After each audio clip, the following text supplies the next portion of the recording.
Okay.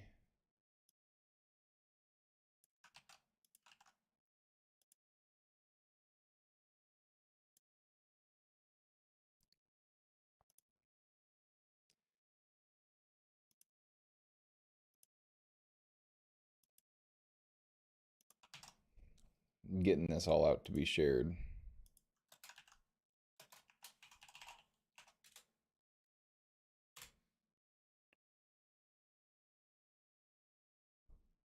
And not 1 through 3, I want 4 through 9.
Okay. Making this announcement and I'll be good to go. Make sure everything is working on my side as far as audio is concerned.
There we go. So that should be posted. Easy. Okay. So we're going to just go ahead and get right into it. Apologies for what is this? About 3-4 minutes now of things being a little slow. That's okay. We're just going to go ahead and get started. We can jump ahead to right here. So chapter 4 starts off with a lecture from Ruth Lieber. And in this lecture, of course, she's talking about prices. I believe in all of her lectures. That's all she's talking about. Of course, this is what the book is about. So it shouldn't be surprising that that's the case. So I've highlighted this excerpt from the book. So I'm just going to go ahead and read it here because I feel like this excerpt was what most exemplified her lecture. Okay, so prices, Ruth continued. Prices are key. The simple answer is that when there's a surge in demand for graphite from car makers, the price of graphite goes up, encouraging other users of graphite to cut back.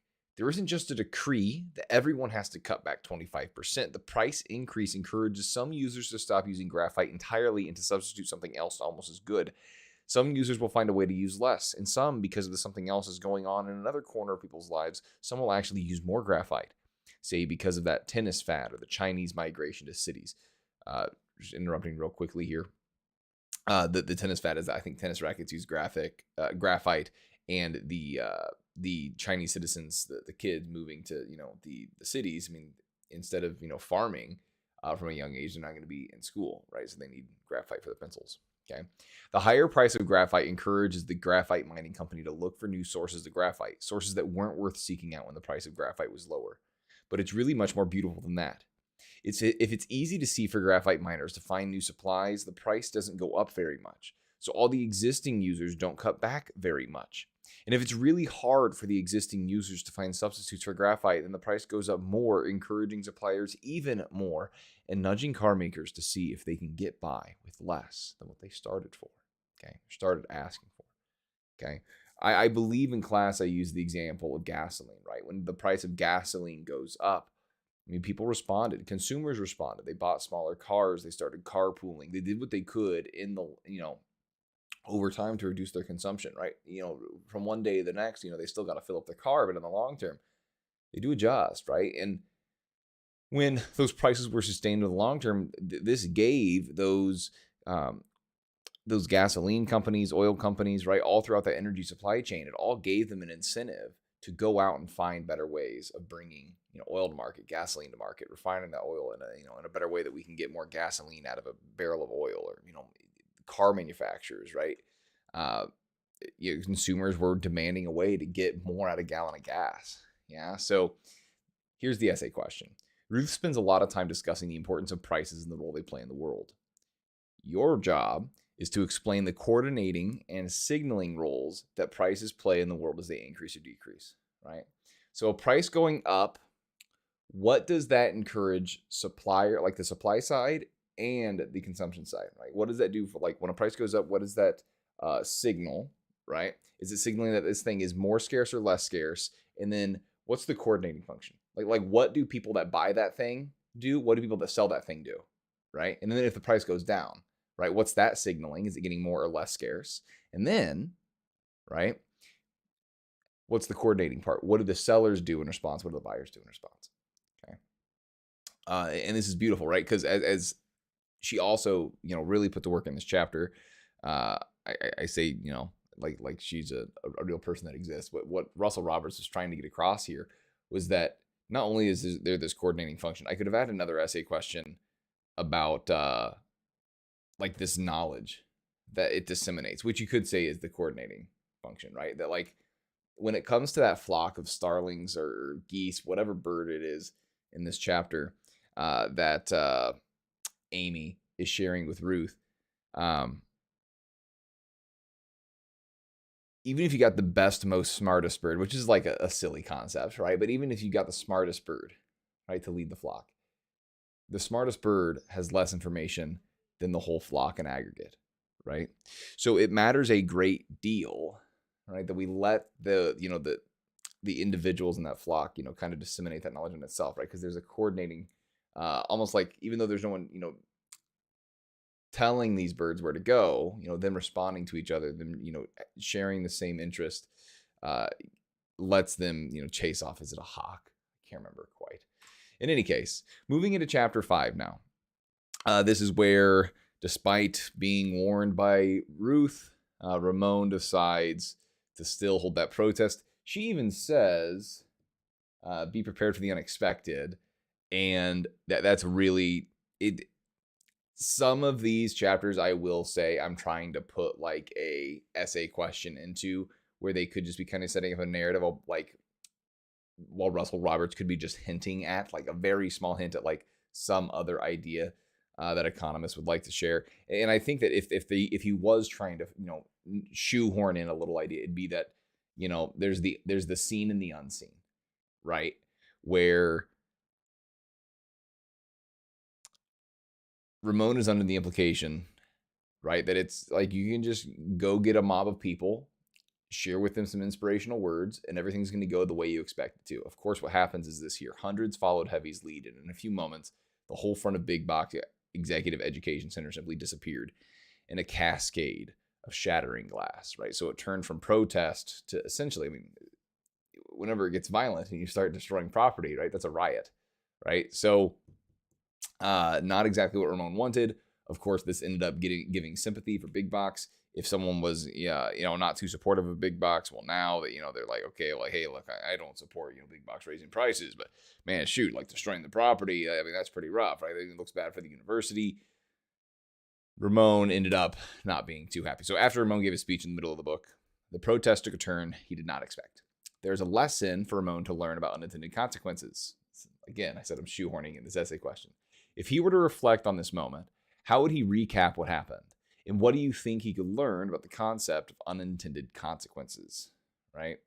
And here's the thing. The more people you start to involve, the more variables you start to involve, the more impossible it becomes to control any more than yourself and your responses to anything, any of those variables changing, right? You can't control someone else's responses to those variables. Some variables you can't even control, right? Like you can't control the weather, yeah. And of course, there's also something worth noting here that when it comes to unintended consequences, there may be unintended consequences, not necessarily because you don't know the variables, but because you don't have the knowledge or the information, right? That very intimate knowledge that a plumber may have with the inner working of a house, I don't have, right? Despite living in this house, a plumber would know more about the plumbing of my house than I would, right? Same thing for an electrician and the electrical circuits going through my house, right? Sometimes these unintended consequences can come as a result of us just not having the knowledge or information, right? Because due to specialization, right, it's great because that means I can trade with somebody and they can get me a whole lot of goods back. Well, it also means that one of the trade-offs there is that we don't know a whole lot about everything. We know a lot about one thing, right? So when, just referencing this to government policy, when a government, politician, encourages us to support a policy or a project, there could be unintended consequences because now instead of the decisions being made by those close to the variables changing and have the information about those variables that are changing, we now have people that are, far away making decisions that may not know what variables are changing. And even if they know what variables are changing, they may not know enough about the variables that are changing, or at least not know as much as the people that are close to the variables that are changing. Okay. So chapter 6, I chose these excerpts to take out. Again, this is a is this a lecture or is this her chatting with Ramon? My heart says lecture. Let's see. There's a part. No, I think this is Ramon. He comes in and he apologizes to Ruth for continuing on with the protest. Yes, that's what it is. Yep. Okay. So of course Ramon comes in, and then she's having this conversation with Ramon, and Ruth is essentially giving a lecture. It's just Ramon's the only person listening because he's the only one there. So she says this to Ramon because of course Ramon is getting upset. Like raising prices seems like the wrong thing to do, right? Dude, like you're charging these people who desperately need these things more. Like that's wrong. Like surely we can do better than that, right? Well, here's what she says. It's not enough to just want to make the world a better place.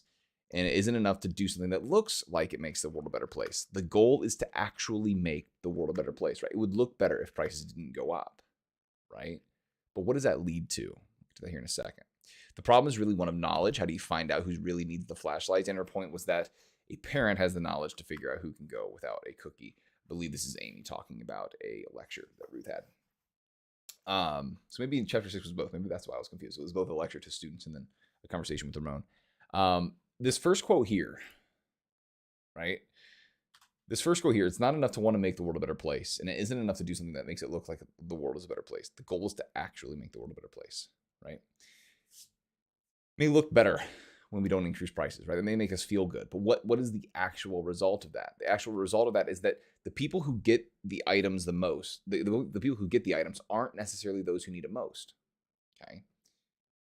It's those that get there first, right? And sweep it off the store shelves. And as a matter of fact, because the prices aren't higher, they don't have a reason to conserve. So, I mean, they may be buying it when they don't actually need it. They're getting it maybe just in case, getting it to hoard, right? Whereas when prices do go up, right, they're encouraged to leave some behind because, I mean, their pocketbook, right? They can't have it all. All of a sudden, it becomes to get just enough instead of just in case, right? And it's by no mistake that Russell Roberts had Ramon at the very beginning of the book help out this mother, right? Where she was able, despite not having enough money, she was able to get it because of, these other individuals and their charitable efforts of making sure that she could be able to get her food for her baby, right? That would not have been an option if the prices weren't higher, right? Someone else who would have come by before her would have gotten it, right? And then she would have had nothing for the child, So it may seem good to try to have these policies that we'll talk about later. We're actually talking about supply and demand. We already talked about supply and demand. We're going to talk about government policy, some of the government policies involving supply and demand, and how they may feel good.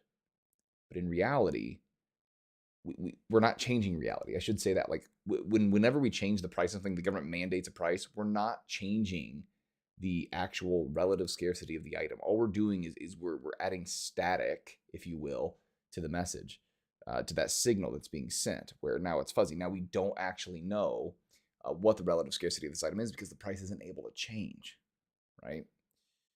And that's what we want. We want prices to go up and down. We want prices to change because then we know how to respond. Then we can coordinate our actions with one another, and we can have this, harmonious interaction between all the buyers and all the sellers in the market, right? And the incentives to conserve, and the incentive to produce more, and the incentive to leave some behind for others. Not necessarily because you care about your fellow man, but because even if you only care about yourself. Okay. Because if we don't let prices go up, then we don't have that lady that came in at the end of the night looking for food. She's not able to get food. There's none there. Okay. The problem is really one of knowledge. How do you find out who really needs flashlights? Because that's what you may say. Well, we just should give them out to people that need them then. Well, if that's the case, then how do you determine who needs it? Right? You could interview all these people, and then by then all the food is spoiled, right? So that's one problem. You can't possibly interview everybody. It would take too long. Okay. But the thing is, as Russell Roberts points out, when people are responding to the price, they're essentially being interviewed. Right? Do you value it this much? Right? Some people, though, they may value it less. Right? They may not view that. They may even view it like, if I had $10, I would pay $10 for this, but I can't get it. Economists aren't saying the free market's perfect. Okay, we're not saying that we've conquered scarcity. What we're saying is that scarcity exists, and if we don't let prices work, then we're going to have a much harder time combating scarcity, right? We're not letting people coordinate as much as they otherwise would be able to, okay? Her point was that a parent has the knowledge to figure out who can go without a cookie, right? So when it comes to making decisions, all right, this goes back to those variables, right? The parent knows the variables, yeah? Someone in a governmental office doesn't, right? This is why the Soviet Union had a very hard time distributing food, right? Millions of people starved, not just because Stalin was, starving them because they were political enemies or not favoring him politically. People were also starving, even if they were, a big fan of, the supreme leader. They were starving because they just couldn't allocate food correctly. They didn't know where it should go. They didn't have prices guiding them, right? They were just deciding, based on who needed it, how many people were in one area. They had all these central planners trying to make the best decisions possible with the food that was being harvested, right? And this is the other, condemnation of communism. It's not just the incentive problem, right? That's the grade school one, right? The grade school condemnation of communism is that it can't work because there's an incentive problem. Who's going to work if you don't get, rewarded based on doing said work? So no one's going to do anything, right? The other condemnation is what Ludwig von Mises outlined. And this is that it's not just the incentive problem. There's also an information problem, right? If you don't have prices, you can't coordinate all the actions of all the buyers and sellers. Right? There's no coordinating function in an economy if you don't have prices, right? Prices enable us to coordinate all of these things, right? It enables us to coordinate who should get the graphite, right? Should it go to the pencils, to the rackets, to the car brake lines, right? All those things, right? It coordinates that, yeah. So parent, though, they're close to it. They have the knowledge to be able to decide who should have a cookie, right? But when it comes to the government deciding who should have a cookie, right? Do they just say, if you're under this weight, you can have a cookie, everyone over this weight, like you can't? right? Or maybe they say, if you're over, this weight, you are maybe more interested in cookies. So we're going to give the cookies to you. Okay. They're removed from the situation, right? They don't know who wants a cookie, right? Maybe I get a cookie in my mailbox, just like, I don't want this, right? Maybe someone else gets a cookie and they're very happy, right? Maybe someone's like, I wasn't expecting this. And then, I wouldn't, give up any resources to get this, but hey, I'll take it, whatever. Okay. Essay questions. Ruth Lieber said that the problem of how to ration resources is really a knowledge problem. Explain what the knowledge problem is and how economists propose that the price system is the best way to overcome the knowledge problem, right? So when it comes to what the knowledge problem is, I kind of talked about that earlier with what the more sophisticated rebuttal of communism is, right? It's not just the incentive problem, it's the knowledge problem, right? How do we decide who should do what? Who should make what? Who should get what, right? Like we exist in a natural state of not knowing, right? And we use the price system to overcome that, right? Because one price disseminates all the information that we have on any particular commodity and how it relates to other commodities and who's using it and how much they're using it, and how how easy it is to get it out of the Earth's crust or however else it's created, right? Prices contain a lot of information, right? And that helps us conquer the knowledge problem. As far as the best way to overcome the knowledge problem and why that is because prices, if we go back here, right? Prices have that coordinating and signaling function that I was talking about in the chapter 4 essay question. So back to chapter 6. Okay. Referencing the quote below, explain why it's important to compare like with like instead of comparing the real world to what we wish the world was like. This is also going to be in our next book, Money, Greed, and God. This is a very big theme throughout that book. So this will be a good essay question to really know because it'll come up later. So if you're looking at feeding two birds with one scone, this is what you want. Okay. It's not enough to want to make the world a better place, and it is enough to want to do something that actually, and it isn't enough to do something that looks like it makes the world a better place. The goal is to actually make the world a better place, right? This is one of unintended consequences, right? We're going to talk about minimum wage, rent control. We're going to talk about price controls in general, right? Like how in the 70s they capped the price of gas, right? Like lowering the price of gas made it look like, hey, like the gas prices stopped going up. Yeah, it's now capped at $3. Okay, what that led to then were a lot of shortages, right?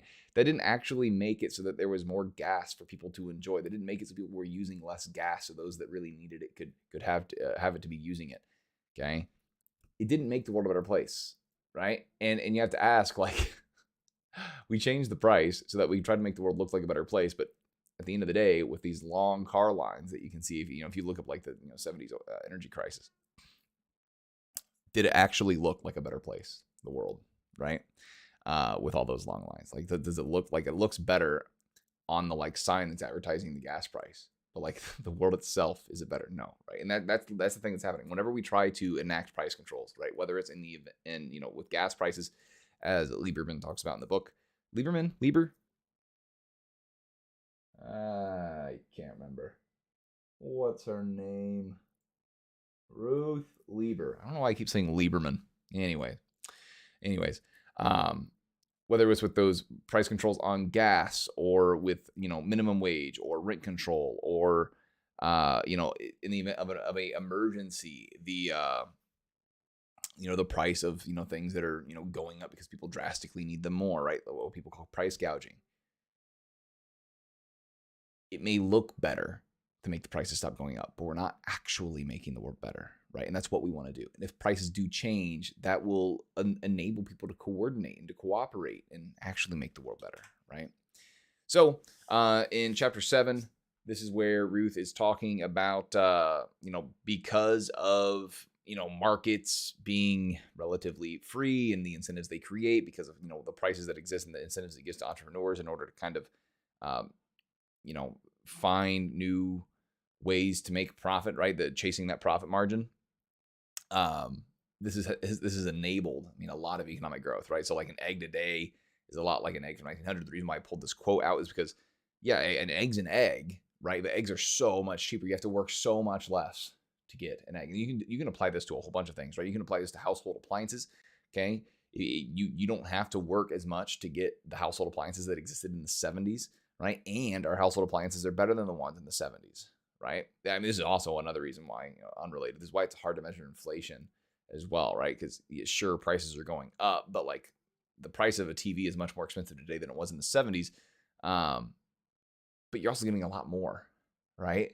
You're also getting a lot more than your money. But then the argument becomes, well, if we didn't have the Federal Reserve expanding the money supply, then things would not only would we, not have inflation, but we'd also have way better products. In any case, right? Things are way better as far as like being produced. What you can get for your money now, what you can get for working an hour now is much higher than you could back in the day. Okay, and when they're Libra's referring to the supply and demand model, right? That X that we were drawing in class this week. The picture misses the ceaseless striving for excellence that market's demand of sellers.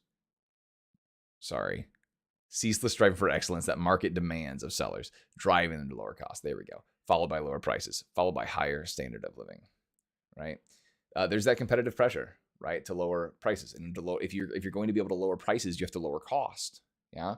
So markets are always driving producers to be low-cost producers, to be the most efficient producer of an item that they can be, right? Which is good. Like, not only does it mean that we are making things cheaper for people, we're also freeing up resources to go and be used for other things, right? And those other things are going to improve our standard of living as well, right?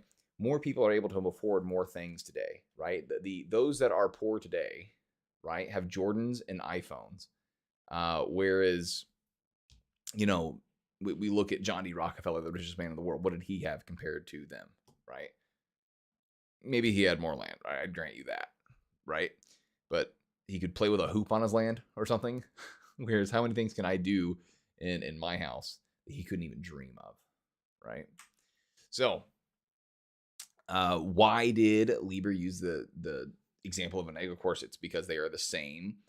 But the reason why, of course, I'm bringing it up is not just because, like, hey, isn't it cool how eggs in the year 1900 are the same as the eggs today in the 2000s? Not what she's getting at, right?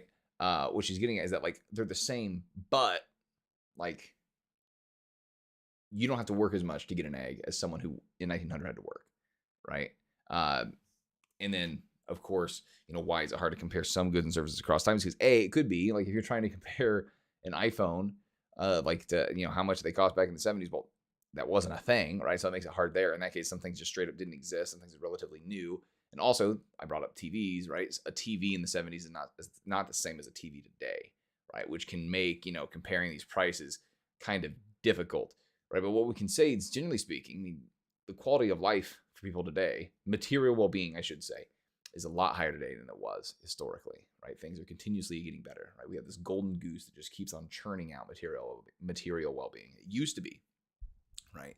We used to worry about those that are poor, whether they're here in the United States or like in the underdeveloped world. We used to worry about them not getting enough to eat, right? And now it's not better. It's not the best case scenario by any means, but now we're worried about them getting the wrong food, right? Where now we're worried about, instead of them being underweight, we're now worried about them being overweight, right? It's certainly not the best case scenario, but it's a lot better than not having food, right? It's a lot better than having malnutrition and dying, right? Okay, so how do sellers compete in a market? Who do they compete with, right? Who do buyers compete with a market? Who do they compete with? What does competition in a market lead to? So this is where we're talking about prices, the price of eggs, coming down, right? The sellers, they compete with other sellers, right? They compete by lowering prices. They compete by having better products. And when we look at who that helps, I mean, that helps consumers. Of course, consumers, they also have to compete, right? We're also competing with the other people that want to buy our things, right? And we compete by either being more convenient consumers, right? Someone who's a better consumer, like I may loan money to someone at a lower interest rate if I know they're more likely to pay me back, right? Than someone who, even if they're willing to pay me a higher interest rate because they're a little bit riskier, maybe I don't let them be my customer, right? Or yes, right? I don't let them buy my money, if you will. Okay. When it comes to consumers of labor, right? Like if I want someone to work for me, right? Someone may be willing to work in more harsh conditions if that means that instead of me, investing in air conditioning, I pay them like just a higher share of income, right? Buyers compete through, being more convenient, being more agreeable, or, just through a lower, a lower price or a higher price they're willing to pay, right? I may get the I may get the book over someone else because I'm willing to pay more, right? Of course, someone else may get the book because they live closer, right? So shipping doesn't cost as much. Yeah.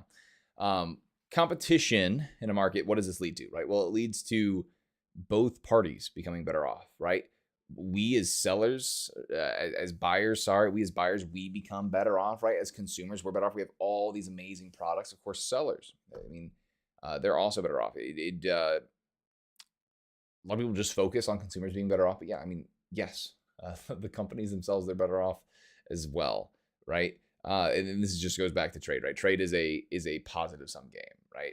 The sellers are better off, consumers are better off. At the end of the day, I mean, who are these people? I mean, they're people, right? They're individuals, right? All individuals, are better off as the result of this competition, this rising tide that lifts all boats. Yeah. So chapter 8, this is where Ramon and Amy are over at Libra's house. Some I don't know. I think she had a dinner party or something. Can't remember necessarily.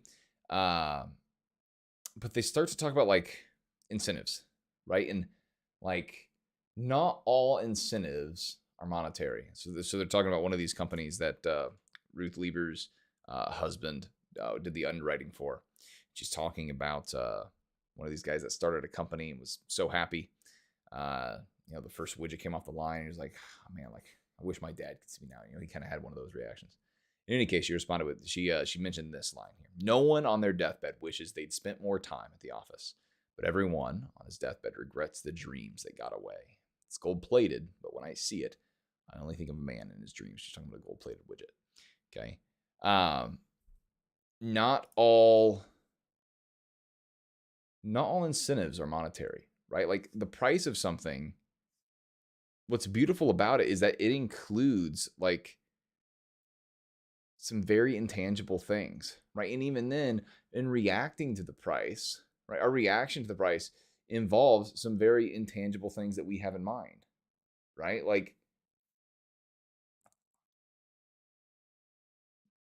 I think one of the most obvious ones is how much you value your time, your labor, right? I could get paid more on the weekends doing something. I'm sure a lot of people are in this scenario where they could be earning more by working on the weekends, but they choose not to, right? Why is it that they would accept that if it was throughout the week but not the weekends? Well, they want to have time with their family, right? So profit is one thing, right? Profit is one reason why companies produce, right? In order for a company to remain profitable, I mean, they have to continue doing this, right? They have to be bringing in, more, money than they have going out, right? If they're going to keep their doors open, they have to be using, essentially, they have to be using less value than what they're producing, right? But for individuals, right, it doesn't necessarily have to be money. I'm sure you guys know a lot of things that you do in your life because you don't get paid, but because you want to. There's some intangible incentive that gets you to want to do it, right? And Russ Roberts, he's in a lot of the interviews that he does stress that, right? We can't just boil down every single reason why someone wants to do something into some sort of equation. Whether or not someone does this is, based on this cost and how much they gain from it. So if it's positive, they'll do it. If it's negative, they won't do it. I don't know what some people's incentives are, right? So profit is one reason, right? But someone like Dave Chappelle will leave millions of dollars on the table because he doesn't feel good about what he's doing, right? Talk about an incentive, right? I mean, that's an intangible thing. Like how much money, could they have paid him a certain amount of money and maybe he would have done it? I don't know. Maybe there is no money. They could have paid Dave Chappelle to continue on with his show, right? But because he felt like he was compromising on something that was very important to him. You can look up the story if you want to. I won't get too much into the weeds. He decided that it was better to leave the money on the table, right? So chapter 9, finishing up here. We are about 30 minutes in. Not too bad. Chapter 9, was this a conversation with Ramon? I believe it is.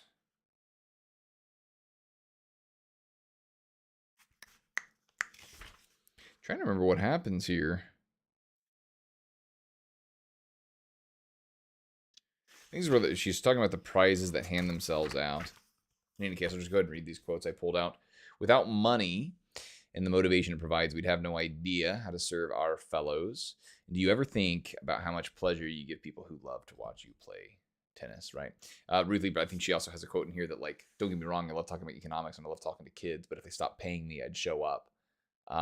And that's about my mood, right? Like, I do it for free. I do it for free. Like, I talk with friends about economics all the time. I volunteer at youth groups. I like being able to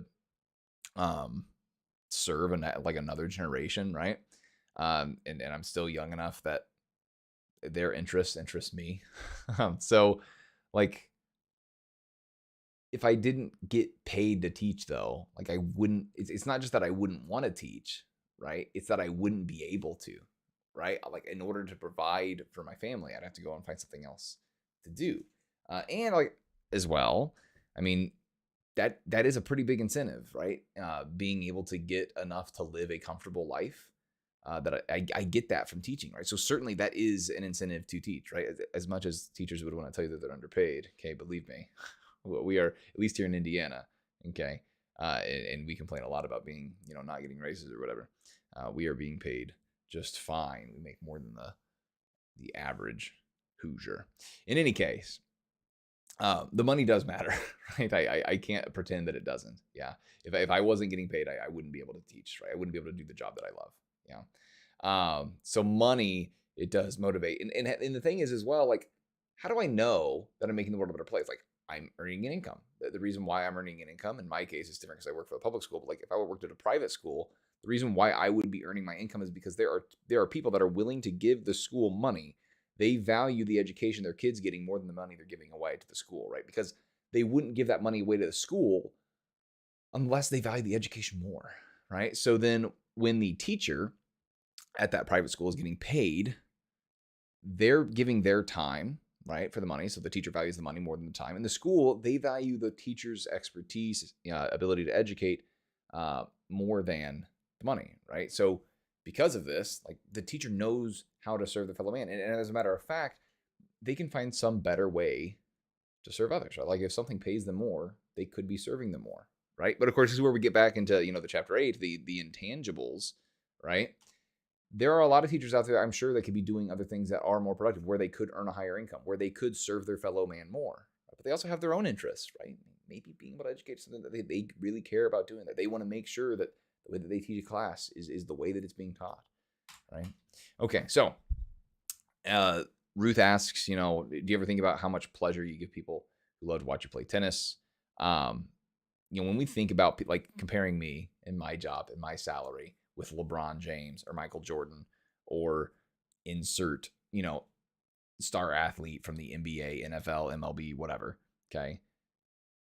The reason why they earn so much isn't because they're more valuable, right? There's going to be a future chapter, unless we already hit it.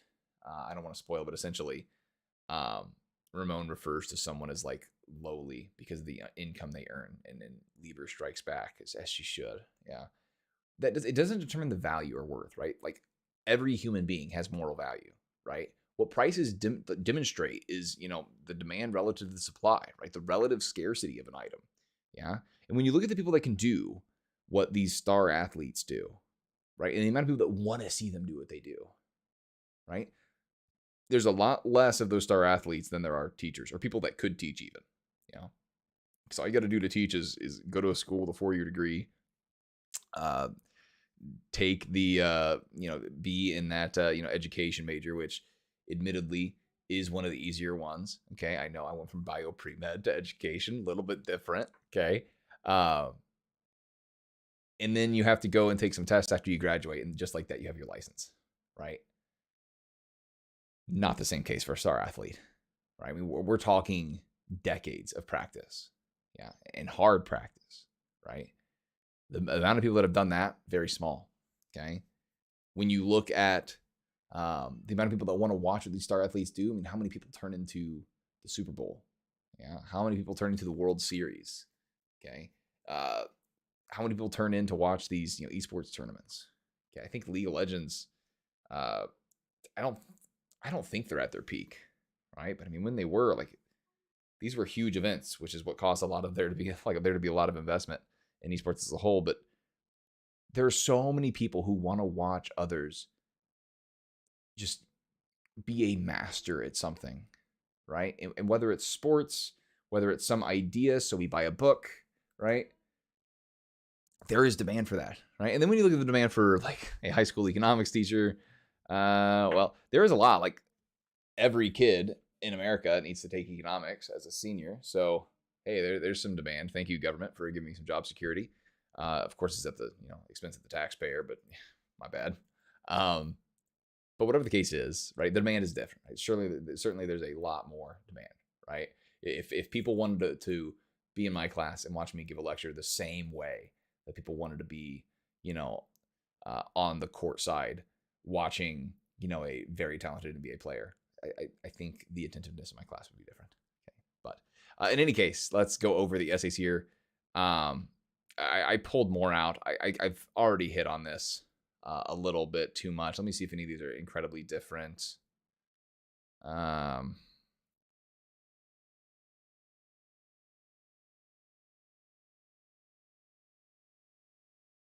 will hit on this. We learned from those who came before us. The example that she provides, I'm going to go ahead and read this paragraph. It's not on page 26. That seems too early. Maybe it was like 126 or so. I bet it was 126.